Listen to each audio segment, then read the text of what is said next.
Hello, friends. I'm Jonathan Pishner with Apex Counseling. And today I wanted to talk about something that comes up a lot whenever I'm doing relationship counseling. So, anytime we get into the realm of sex therapy, one of the things I've found is a lot of the therapy isn't even really necessarily having to go deep or do big therapeutic things. It's actually a lot of education. There's a lot of sexual education that has been just missed in our culture. And one of the things I find I do a lot in couples counseling is just provide that just way later than it would have been ideal for people to receive it. So I want to share one of the most common things today that I end up educating couples on so that, in case it ends up being useful to one of the couples that might view this. And that's basically how to deal with mismatches.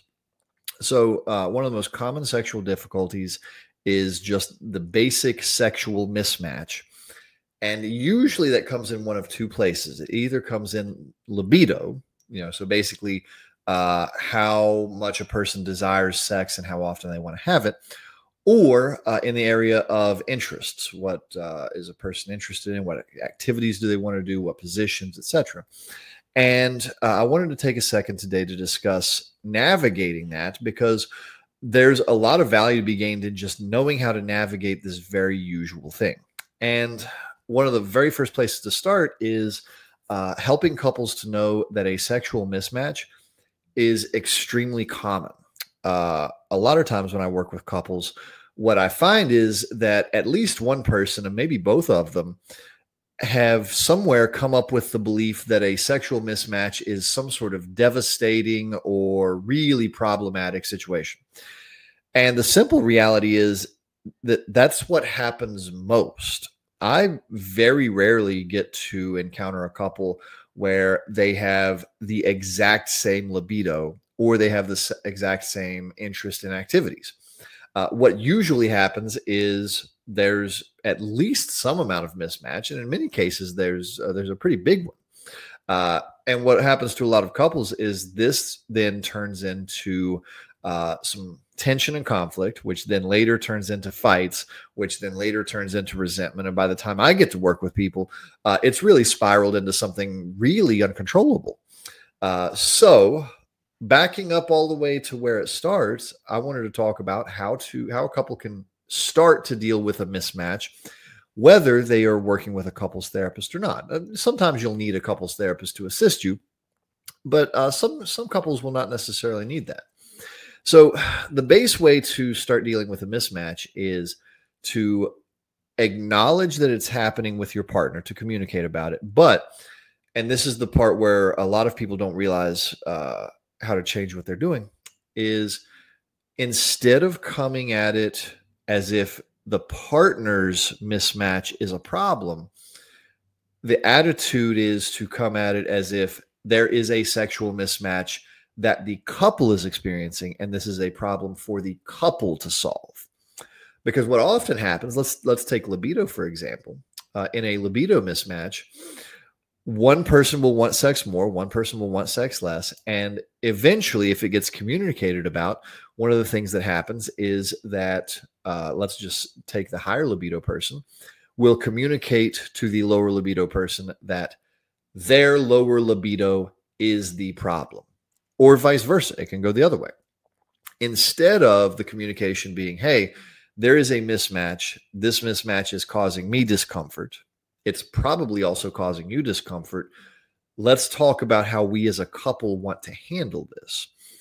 And even just in the words, notice the attitude of this becomes very different just in the words I selected in this. But the attitude is to approach this as if it is a couple's problem and to have the couple work on solving it.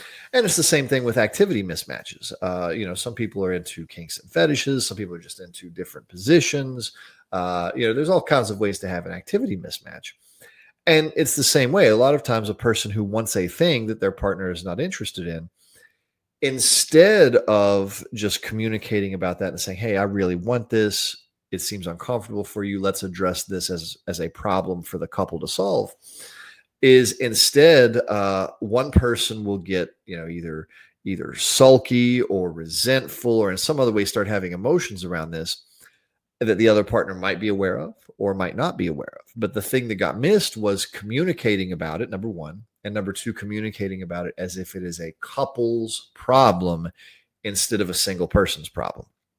And realistically, that's the way any mismatch in the sexual dimension of the relationship should be treated, as if it is a couple's problem and not just a single person's problem. Now, that doesn't necessarily mean that compromise is always available. Because I mean, if one person wants to have sex at a certain frequency and another person wants to do it otherwise, yeah, maybe you can meet in the middle, but that starts to become a tricky conversation fairly rapidly. Sometimes you can compromise, and sometimes the conversation ends up being, how do we decide who gives up the position and who does not end up getting the thing that they want? And that's a very tricky conversation. It has to be approached with compassion. It has to be approached slowly. Most of these conversations are not things that you could expect to resolve within 15 minutes. And that's the other piece of the education I end up providing people is, once you start addressing this as a couple's problem, don't accidentally imagine that you're going to solve it in short order. It may take you 2 or 3 or 5 or 12 conversations to figure out how to solve it, number one. And number two, the deal might have to change later. Like, y'all come to an agreement, and then there's many ways for the relationship to change. People's physical bodies change, their hormonal levels change. They can go through a depression or have some other mental or emotional difficulty. There's all kinds of ways the sexual dimension of the relationship can be impacted. And when that occurs, a new mismatch can form, or the old mismatch can come back, and then it needs to be re-navigated with care and love and compassion, and not with the attitude of, hey, we made an agreement, you must stick to the agreement. That's almost never a way to approach anything in couples, but especially in the sexual dimension of the relationship. So the reason I wanted to share this today is because a lot of couples treat mismatches as if they're this really horrifying thing. They're actually the thing that happens most. And you can do a lot to help your relationship by just communicating with your partner slowly, compassionately, and approaching it as if this is a problem for the couple to solve and not a problem that your partner is causing and your partner needs to solve for you.